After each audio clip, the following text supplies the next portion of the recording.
Olá, amigo e seguidor. Seja bem-vindo à nossa live diária da Reflexão Matinal, onde eu convido você para irmos em direção ao nosso coração para lá, como jardineiros espirituais, elevar templos às nossas virtudes, fazendo-as crescer, evoluir e frutificar, nos alimentando nessa longa jornada em busca da felicidade. E como estamos a caminho, ainda temos vícios e defeitos, os quais temos que arrancar como erva daninha, mas tem uns que são enraizados tão profundamente que nós temos que cavar masmorras a eles, procurando fazer com que nos prejudiquem o menos possível. E assim vamos indo, diariamente, juntos aqui, procurando compreender o que fazer para chegar à tão sonhada felicidade. A nossa reflexão de hoje é do Evangelho de João, onde ele diz o seguinte, onde Jesus diz o seguinte: se sabeis estas coisas, bem-aventurados sois se as fizerdes. O Espírito Emmanuel, ao comentar esta passagem, nos diz o seguinte: entre saber e fazer existe singular diferença. Quase todos sabem, mas poucos fazem. Todas as seitas religiosas, de modo geral, somente ensinam o que constitui o bem. Todos possuem serventuários, crentes e propagandistas, mas os apóstolos de cada uma escasseiam cada vez mais. Interessante essa frase aqui, né? Todos possuem serventuários, crentes e propagandistas, mas apóstolos escasseia cada vez mais. É porque, na grande maioria de nós, falta o quê? Aquilo que nós chamamos de coerência, ou seja, ser igual aquilo que a gente prega com aquilo que a gente faz. Só que, normalmente, nós agimos de maneira inversa. Tem até um ditado popular que diz: faz o que eu digo, mas não faz o que eu faço. Não é assim? Pois é. E entre os serventuários, crentes e propagandistas, são vozes habilitadas a indicar o caminho. É a palavra dos que sabem. Mas são raros aqueles que penetram valorosamente na vereda, muitas vezes em silêncio, e são abandonadas e incompreendidas. É o esforço supremo dos que fazem. E são criticados, não são? Aquela pessoa, não importa qual seja o segmento religioso, mas que coloca em prática aquilo que é pregado, muitas vezes para nós é chamado de carola, de piegas, principalmente nos dias de hoje. É um bobalhão religioso. Mas eles estão agindo corretamente. E Jesus compreende essa nossa indecisão, porque nós ainda somos muito apegados ao terra a terra, ao dia a dia, à parte material. E Jesus nos deu esse exemplo máximo.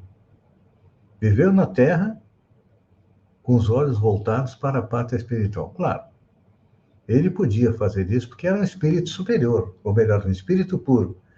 Tinha chegado ao patamar mais alto da evolução, então ele sabia, ele compreendia que a sua passagem aqui na Terra, apesar das dores, do sofrimento, era quase nada, porque em breve ele retornaria, realmente retornou à parte espiritual, de onde, desde o início da criação da Terra até hoje, ele coordena a nossa evolução. Então ele sabe que, num primeiro momento, nós vamos negá-lo, como fez Judas, como fez Pedro, os apóstolos, quando Jesus foi preso. Mas depois, também como os apóstolos, nós iríamos nos recuperar e continuar trabalhando. Quem levou mais tempo foi Judas, levou mais de 1000 anos até conseguir ficar quites com a sua consciência e com a lei divina. Então, como João assinala na lição do mestre, ele demonstra nesse versículo que somente os que concretizam os ensinamentos de Deus podem ser os bem-aventurados. Lembra do Sermão do Monte? Bem-aventurados os que sofrem, porque serão consolados, que têm fome de sede, fome de justiça. Então, é claro que cada um de nós está num momento evolutivo próprio. Não somos uma manada que caminha junto, não. Nós somos espíritos que cada um está. Vamos fazer uma análise com relação à escada de Jacó. Jacó teve um sonho e viu uma escada que ligava a terra aos céus, e nessa escada subiam e desciam anjos. Essa escada é a escada da evolução, onde cada um, tem uns que estão ainda caminhando na terra, ainda não chegaram na escada.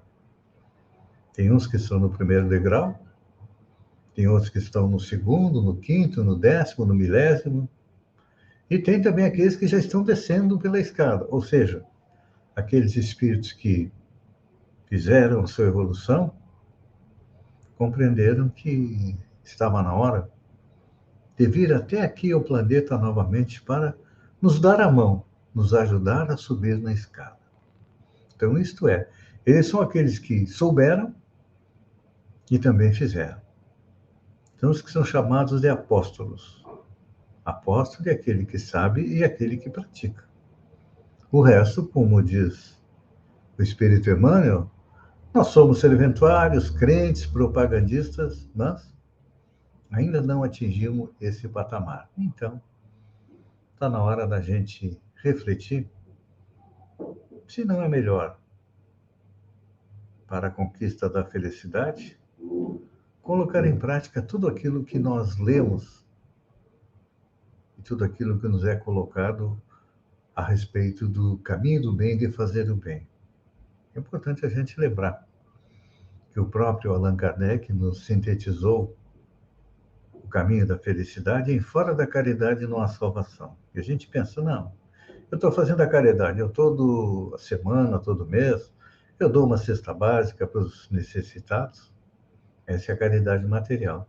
Mas a caridade moral pede que a gente dê a mão, dê o ombro, auxilie aqueles que estão juntos de nós a crescerem e evoluírem. O que é a caridade moral? É quando alguém nos xinga, não retruca, não retribui na mesma moeda.